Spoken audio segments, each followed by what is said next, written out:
حضور غوث پاک رضی اللہ تعالیٰ عنہ آپ تقریر نہیں کرتے تھے، خطاب نہیں کرتے تھے. لوگوں نے آ کے بڑی گزارشات کی، حضور آپ نیک آدمی ہیں، عالم آدمی ہیں، کبھی ہمیں کچھ سنایا کریں، ہمیں دین سکھایا کریں، کوئی مسئلے بتایا کریں. تو آپ خاموش ہو جاتے. جب کوئی بندہ مثال کے طور پر، یہ تو سننا آسان ہے نا، اسٹیج پہ بولنا، لوگوں کے سامنے بولنا یہ بڑا مشکل کام ہوتا ہے. اگر کوئی کبھی آپ کو کھڑا کر دیا جائے نا ذرا تقریر کریں تو بندہ پھر وہ کانپنے لگ جاتا ہے. تو حضور غوث پاک ان کی بات سن کے نا تال پٹول کر دیتے. وہ بار بار آ کے عرض کرتے حضور آپ ہمیں کبھی خطبہ دیا کریں، کبھی کوئی دین کی بات سکھایا کریں، کوئی ہمیں واعظ و نصیحت کیا کریں. آپ نہیں کرتے تھے. ایک مرتبہ ایسا ہوا، رات ہوئی، آپ سوئے، خواب کے اندر میرے مصطفیٰ نے دیدار کرا دیا. فرمایا بیٹا یہ کہتے جو ہیں ان کی بات مانو نا، آپ ذرا ان کو واعظ و نصیحت کیا کرو. عرض کی آقا آپ کو تو پتہ ہے یہ لوگ عربی ہیں، میں اجمی ہوں، میری زبان یہ نہیں سمجھتے، ان کی زبان میں پھر بھی سمجھ آتا ہوں، میری زبان یہ نہیں سمجھیں گے، لیکن میں کیسے ان کو واعظ و نصیحت کروں. حضور نے فرمایا اپنا منہ کھولو. آپ نے منہ کھولا، حضور نے لعاب دہن عطا فرمایا. ایک مرتبہ نہیں، 2 مرتبہ نہیں، 3 مرتبہ نہیں، 7 مرتبہ عطا فرمایا. حضور غوث پاک فرماتے ہیں اس کے بعد جب میرے مصطفیٰ نے اپنا لعاب دہن مجھے عطا فرمایا، اللہ نے اتنا علم عطا کر دیا، اتنا علم عطا کر دیا. پھر جب میں خطاب کے لیے جاتا میری سمجھ میں نہ آتا میں کیا بیان کروں، میری سمجھ میں نہ آتا میں کیا بیان کروں، میں پھر پریشان ہوتا. فرماتے پھر میں سویا، میرے خواب کے اندر مولا کائنات علی المرتضیٰ تشریف لے آئے. فرمایا بیٹا خطاب کیوں نہیں کرتے؟ میں نے عرض کیا بابا میں خطاب اس لیے نہیں کرتا، جب سے میرے منہ کے اندر لعاب آیا ہے اب اتنا علم آ گیا، اتنے الفاظ آ گئے، سمجھ میں نہیں آتا کون سا لفظ بولو، سمجھ میں نہیں آتا کہاں سے ابتدا کرو، سمجھ نہیں آتا کون سا مسئلہ سکھاؤں، التباس لازم آ جاتا ہے. مولا کائنات نے فرمایا منہ کھولو. فرماتے میں نے منہ کھولا، مولا کائنات نے 6 مرتبہ لعاب دہن عطا فرمایا. پھر میں نے عرض کیا حضور آپ نے 7 مرتبہ کیوں نہیں لعاب دہن عطا فرمایا؟ آپ نے فرمایا اس لیے 7 مرتبہ میرے مصطفیٰ نے عطا فرمایا ہے، میں اگر 7 مرتبہ ڈالوں گا تو بے ادبی ہو جائے گی، اس وجہ سے میں نے 6 مرتبہ. حضور غوث پاک کو جب میرے مصطفیٰ نے لعاب دہن کی گھٹی عطا فرمائی، مولا کائنات نے آپ نے جب لعاب دہن کی گھٹی عطا فرمائی، پھر غوث پاک جب خطاب کرتے تھے خدا کی عزت کی قسم کوئی کافر آتا تو مسلمان ہو کے جاتا، گناہگار آتا توبہ کر کے جاتا، جو نیک متقی لوگ بیٹھے ہوتے تھے خدا کی قسم تڑپ تڑپ کے خوف خدا سے وہاں مر جاتے تھے. جب محفل ختم ہوتی کئی لوگوں کی وہاں پہ موت ہوتی. یہ انداز پہ ہو گیا. میں اس سے بات صرف یہ لینا چاہتا ہوں کہ میرے آقا زندہ ہیں جبھی تو لعاب دہن عطا فرما رہے ہیں. میرے آقا کا تو کیا کہنا، میرے آقا کا تو کیا کہنا. میرے آقا کے جو غلام ہیں وہ زندہ ہیں، وہ تو آقا ہے. آقا کے غلام زندہ ہیں، وہ تو آقا ہیں. حضور قبلہ باقی بلّہ رحمۃ اللہ تعالیٰ علیہ علماء آپ سے بیان فرماتے رہتے. حضور باقی بلّہ خواجہ باقی بلّہ رحمۃ اللہ تعالیٰ علیہ آپ سے مرید نے سوال کیا حضور یہ بقا کسے کہتے ہیں، فنا کسے کہتے ہیں؟ یہ بقا فنا کا کہ جو بندہ اپنے آپ کو اللہ کی محبت میں فنا کر دیتا ہے پھر اسے اللہ بقا کی زندگی عطا کرتا ہے. یہ بقا فنا کا مسئلہ یہ سمجھا دیتا. آپ نے فرمایا یہ بات اپنے پاس سنبھال کے رکھنا، جو بندہ آ کر میرا جنازہ پڑھائے گا یہ سوال اس سے کرنا تجھے جواب مل جائے گا. توجہ ہے نا، یہ سوال اس سے کرنا جواب مل جائے گا. کچھ دن گزرے، حضور باقی بلّہ رحمۃ اللہ تعالیٰ علیہ آپ کا وصال ہو گئے، جنازہ تیار ہو گئے، وہ بندہ بھی آ گیا، مرید تھا. اعلان ہوا کہ باقی بلّہ رحمۃ اللہ تعالیٰ علیہ ان کا جنازہ وہ بندہ پڑھائے گا جس کی زندگی میں کبھی تہجد کی نماز قضا نہیں ہوئی، جس نے کبھی تہجد کی نماز نہیں چھوڑی، ان کا جنازہ وہ پڑھا سکتا ہے. اب آگے بڑھنے کے لیے تیار نہ ہوا. کون آگے بڑھے؟ بڑے بڑے علماء موجود تھے. تہجد کی نماز فرض تو نہیں ہمارے اوپر، بڑے بڑے علماء موجود تھے. آگے کوئی نہ بڑھا. ایک بزرگ تشریف لاتے ہیں، چہرہ چھپایا ہوا، آگے بڑھتے ہیں. جنازہ پڑھاتے ہیں. جب جنازہ پڑھانے کے بعد جب جانے لگے مرید نے جا کر دامن تھام لیا. حضور میں نے سوال کیا تھا فنا کسے کہتے ہیں, بقا کسے کہتے ہیں. حضور باقی ملا آپ نے فرمایا تھا جو بندہ میرا جنازہ پڑھے گا اس سے سوال کرنا تجھے جواب مل جائے گا. حضور بتا دیں فنا کسے کہتے ہیں, بقا کسے کہتے ہیں. آپ نے چہرے سے نقاب اٹھایا. جب نقاب اٹھایا جو چارپائی پہ لیٹے تھے وہ بھی باقی بلا تھے اور جو کھڑے تھے وہ بھی باقی بلا تھے.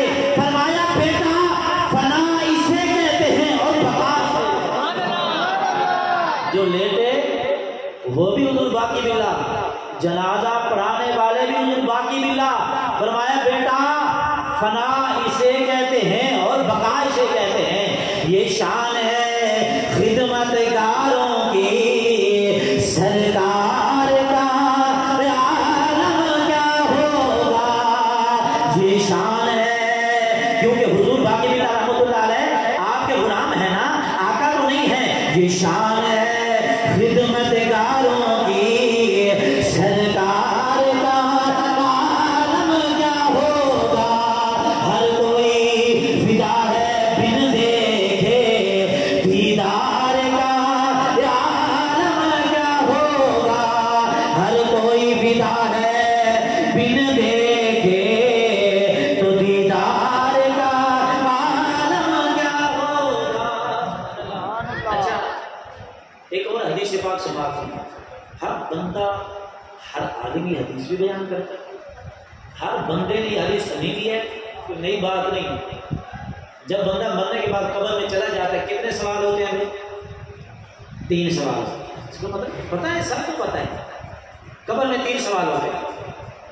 تیسرا سوال ما کنت تقول فی حق هذا الرجل, پہلے تو ہو گیا رب تیرا رب تمہارا تیرا دین کے. تیسرے سوال کی میں بات کروں. تیسرا سوال یہ ہوتا ہے بتا اس نبی کے بارے میں تو کیا کہتا تھا. اور اسی فرماتے ہیں کہ حضور قبر کے اندر تشریف فرما ہوں گے, قبر کے اندر تشریف فرما ہوں گے. بندے سے پوچھا جائے گا اس کے بارے میں کیا کہتا ہے, اس کے بارے میں کیا کہتا ہے. حضور قبر کے اندر دکھائے جائیں گے. اچھا یہ تو آپ کو پتا ہے, یہ تو آپ نے سنی ہے. اچھا یہ بھی آپ کو پتا ہے بیعت بقا پوری دنیا کے اندر کتنی فوجیاں ہوتی ہیں پوری دنیا کے اندر. میں نے ویسے ایک بات پڑھی ہے, کوئی یقینی ہو بھی سکتا ہے ہو یا نہ بھی ہو. میں نے یہ پڑھا ہے کہ بیعت بقا ایک دن کے اندر 24 گھنٹوں کے اندر پوری دنیا میں 2.5 لاکھ بندے مرتے ہیں ایک دن میں, اور اتنے پیدا بھی ہوتے ہیں پوری دنیا کے اندر. ہو سکتا ہے ساتھ یہ غلط ہو, لیکن کم از کم اتنا تو پتا ہے نا روزانہ پوری دنیا کے اندر ایک فوت کی نہیں ہوتی, ہزاروں لاکھوں فوتیں ہوتی ہیں. اچھا بیعت وقت روزانہ لاکھوں بندے زمین کے اندر دفن بھی کیے جا رہے ہیں. اور اب توجہ کرنا, جب ایک دن میں لاکھوں بندے قبر کے اندر دفن کیے جا رہے ہیں, بیک وقت لاکھوں بندوں سے یہ سوال بھی ہو رہا ہے اس نبی کے بارے میں کیا کہتا ہے. سمجھ گئے آپ؟ بیک وقت لاکھوں بندے دفن کیے جا رہے ہیں, بیک وقت لاکھوں بندوں سے سوال بھی کیا جا رہا ہے. اس نبی کے بارے میں کیا کہتا تھا پتہ یہ چلا کہ بیک وقت میرے مصطفیٰ ایک نہیں 2 نہیں بلکہ لاکھوں جگہ اپنی شان کے مطابق موجود ہوتے ہیں. لاکھوں قبروں کے اندر اگر فرض کیا آپ کہیں ایک دن یہ تو سوال پیدا بنتا ہی نہیں, کیسے ہم سوال کریں گے. بیک وقت میرے مصطفیٰ کا لاکھوں قبروں میں موجود ہونا اور مردوں سے سوال کیا جانا اس بات کی دلیل ہے میرے مصطفیٰ ایک تو زندہ بھی ہیں اور دوسرے نمبر پر ایک جگہ نہیں بلکہ پوری کائنات کے اندر ہر جگہ میرے مصطفیٰ موجود ہے. اللہ نے قرآن میں ہمیں بتایا ہے. لوگ کہتے ہیں قرآن پڑھ, قرآن میں سب بتاتا سمجھاتا ہے.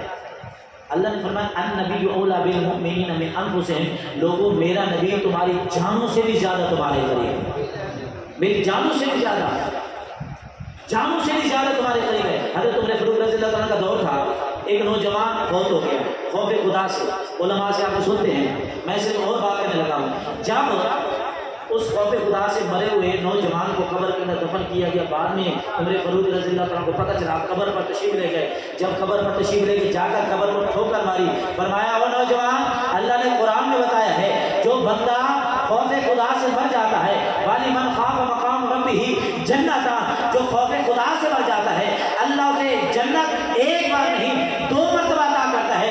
بتا رب نے تیرے ساتھ وعدہ بھی پورا کیا ہے یا نہیں کیا؟ قبر پھٹ جاتی ہے، آواز آتی ہے، اے امیر المومنین خدا کی عزت کی قسم میں خوف خدا سے مرا تھا، میرے رب نے وعدہ پورا کیا ہے، مجھے 2 مرتبہ نہیں بلکہ 2 مرتبہ میرے رب نے مجھے جنت عطا فرمائی۔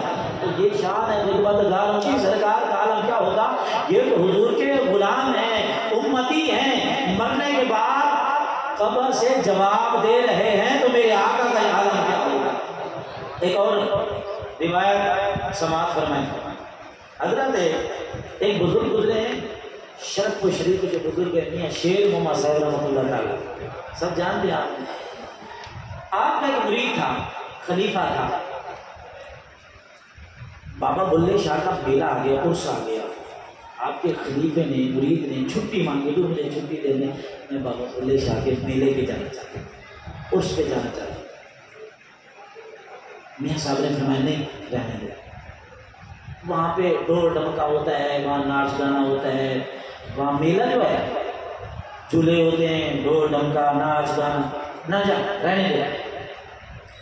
اس کے حضور ہر سال سوچتا ہوں جاؤں گا، رہ جاتا ہوں، اس وقت مہربانی کرے چھٹی دے دے، میں بس جاؤں گا فوراً آ جاؤں گا، تھوڑی دیر کی چھٹی دے دے۔ آپ نے بڑا روکا، نہ جا رہنے دے، وہاں ڈھول ڈمکا ناچ گانا چھوڑ رہنے دے، نہ جا۔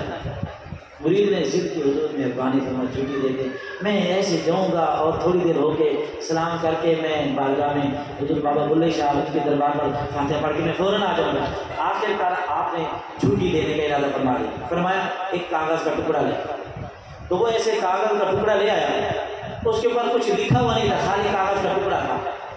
آپ نے ایک تلکا اٹھایا، اس کے اوپر میں کچھ لکھنا شروع کر دیا، نہ دوات نہ سیاہی نہ قلم، صرف تلکے سے لکھنا شروع کر دیا، کچھ لکھا، فرمایا یہ لے جا، ساتھ دربار شریف کے ساتھ ایک درخت ہے، درخت کے نیچے ایک بابا بیٹھا ہوگا، یہ رکا اس کو پکڑا دے گا۔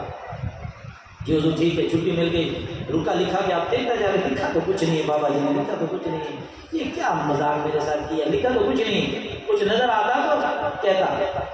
پہنچ گیا، جا کے دربار شریف کے ساتھ جال کا درخت تھا، درخت کے نیچے بزرگ بیٹھے تھے، جا کے اسے رکا پکڑا دیا، تو بزرگوں نے ایسے پڑھا، ہنسنے لگ گئے، پھر ایسے جال سے تنا توڑا، پھر دوسری سائڈ میں انہوں نے لکھنا شروع کر دیا۔ لکھنے کے بعد فرمایا یہ لے جا واپس دے دینا، وہ بڑا پریشان ہے، انہوں نے کچھ لکھا، سمجھ میں نہیں آیا، نظر نہیں آیا، انہوں نے پڑھ بھی لیا، پھر انہوں نے پڑھنے کے بعد یہ ہنسے بھی صحیح، پھر انہوں نے تلکا اٹھایا، پھر انہوں نے دوسری سائڈ سے لکھا، نظر پھر بھی کچھ نہیں آ رہا، یہ ماجرا کیا ہے؟ آیا آ کر میاں صاحب کے قدموں میں گر گیا، حضور یہ مجھے ذرا بات سمجھا دی، یہ ماجرا کیا ہے؟ یہ ماجرا کیا ہے؟ آپ نے لکھا، انہوں نے پڑھا، پھر انہوں نے لکھا، آپ نے پڑھا، وہ بھی ہنسے مسکرائے، آپ بھی ہنسے مسکرائے، میری سمجھ میں کچھ نہیں آیا، یہ ذرا مجھے بتا دیں یہ ماجرا کیا ہے؟ آپ نے فرمایا کہ جس کو تو نے جا کے روکا پکڑایا تھا نا، وہ کوئی عام بندہ نہیں تھا، وہ بابا بلے شاہ تھے، وہ بابا بلے شاہ تھے، مزار سے نکل کر باہر بیٹھے تھے، باہر تشریف فرما تھے، کسی کو پتہ نہیں تھا یہ کون ہے، وہ بڑا حیران ہو گیا، پھر عرض کرتا حضور لکھا کیا تھا آپ نے؟ آپ نے فرمایا میں نے یہ لکھا تھا کہ تمہارے عرس کے موقع پر یہ گانا باجا، اتنے لوگ چرسیل یہ بھنگ پیتے ہیں، چرس پیتے ہیں، آپ ان کو روک نہیں سکتے، آپ ان کو روک نہیں سکتے۔ انہوں نے جواب کے اندر یہ لکھا ہے تجھ سے ایک بندہ نہیں روکا گیا، میں اتنے بندوں کو کیسے روکا گیا؟ تجھ سے ایک بندہ نہیں روکا گیا، میں اتنے بندوں کو کیسے روکوں؟ پتہ یہ چلا کہ لوگ کہتے ہیں اللہ والے مر گئے، ہم کہتے ہیں وہ تو کیسے چھوٹے، وہ تو اپنے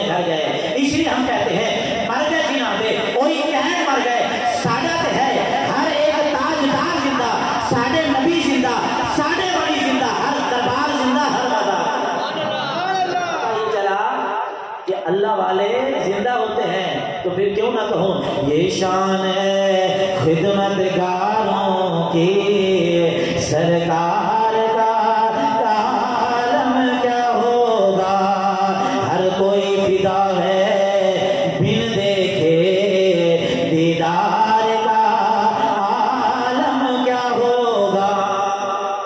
یہ جتنی بھی میں نے باتیں کی ہیں ان ساری باتوں کا جو تعلق ہے اس بات سے ہے کہ میرے آقا علیہ الصلوۃ والسلام آپ بولے نا میرے آقا علیہ الصلوۃ والسلام زندہ ہیں.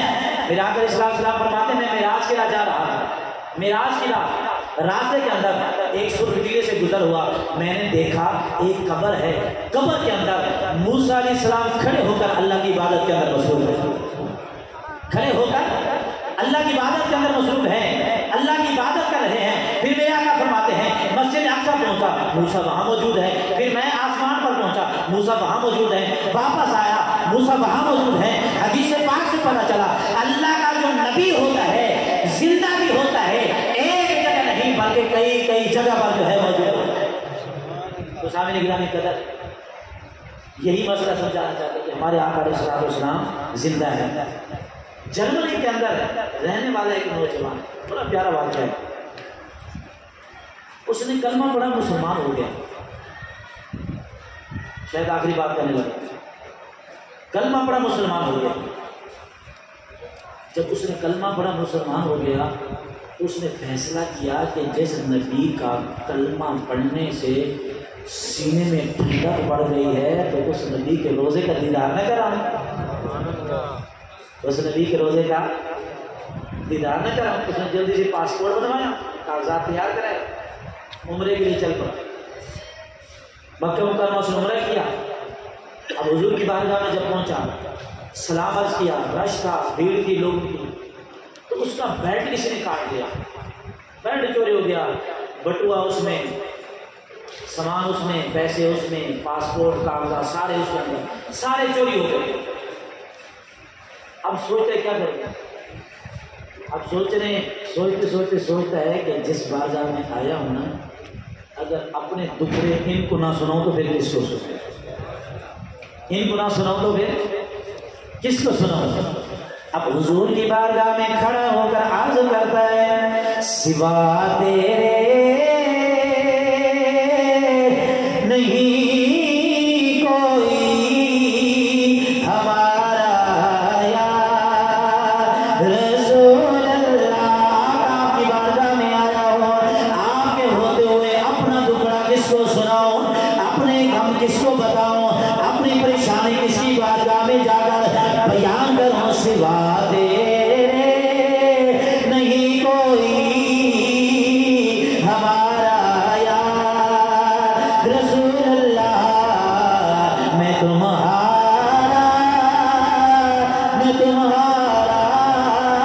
تمہارا یا رسول اللہ. میں تمہارا یا. آقا علیہ السلام کی بارگاہ میں پریشانی سنائی دعا مانگی ہوٹل پہ چلا گیا. جا کے دروازہ کھولا اندر داخل ہوا دروازہ بند کیا. کہتا ہے ابھی میں اپنے بستر پہ نہیں بیٹھا تھا دروازے پہ دستک ہوئی. جب میں باہر آیا دروازہ کھولا دیکھا ایک نوجوان عربی کھڑا ہے. اس کے ہاتھ کے اندر بہت بڑا تھال ہے اور تھال کے اندر وہ کہتا ہے یہ آپ کے لیے تحفہ سے قبول فرما دیں. وہ نوجوان کہتا ہے جب میں اندر لے کے جاتا ہوں جا کر بیٹھ کر جب میں نے اپنی آنکھوں سے دیکھا اس تھال کے اوپر سے میں نے کپڑا ہٹایا. وہ نوجوان قسم کھا کر کہتا ہے لوگوں خدا کی عزت کی قسم میں نے حضور کی بارگاہ میں کھڑے ہو کر کھانا بھی مانگا تھا اپنے کاغذات بھی مانگے. جب اس کپڑے کو میں نے ہٹایا اپنی آنکھوں سے دیکھا میرے لیے کھانا بھی موجود ہے میرا سارا سامان بھی موجود ہے. میں نے مدینہ طیبہ کی طرف منہ کیا روضہ اقدس کے سامنے میں نے عرض کیا صدا وصدا روے تیرا دوبارہ یا رسول اللہ. صدا وصدا روے تیرا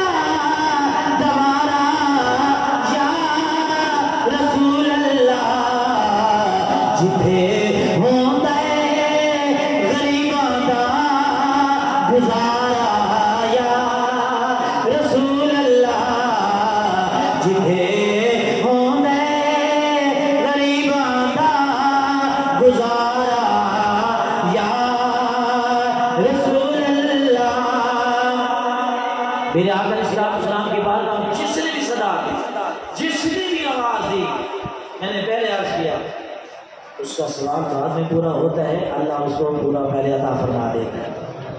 امام کسلانی رحمۃ اللہ تعالی علیہ آپ بیمار ہو گئے، فالج کا مرض لائق ہو گیا، بڑے بڑے طبیبوں سے علاج کرایا، سب نے جواب دے دیا، مکہ مکرمہ میں رہتے ہیں، مدینہ طیبہ کی طرف چہرہ کیا اور آقا کی بارگاہ میں عرض کرتے ہیں کرم کی ایک نظر ہم پہ ادارا یا رسول اللہ۔ عرض کرتے ہیں آقا سارے طبیبوں نے جواب دے دیا، حکیموں نے جواب دے دیا، سب نے مجھے لا علاج قرار دے دیا، آقا آپ ہی میرا آخری سہارا ہے، آقا مہربانی فرمائیں مجھے شفا چاہیے۔ عرض کرتے ہیں کرم کی ایک نظر ہمیں پہ گزارا یا رسول اللہ، میں تمہارا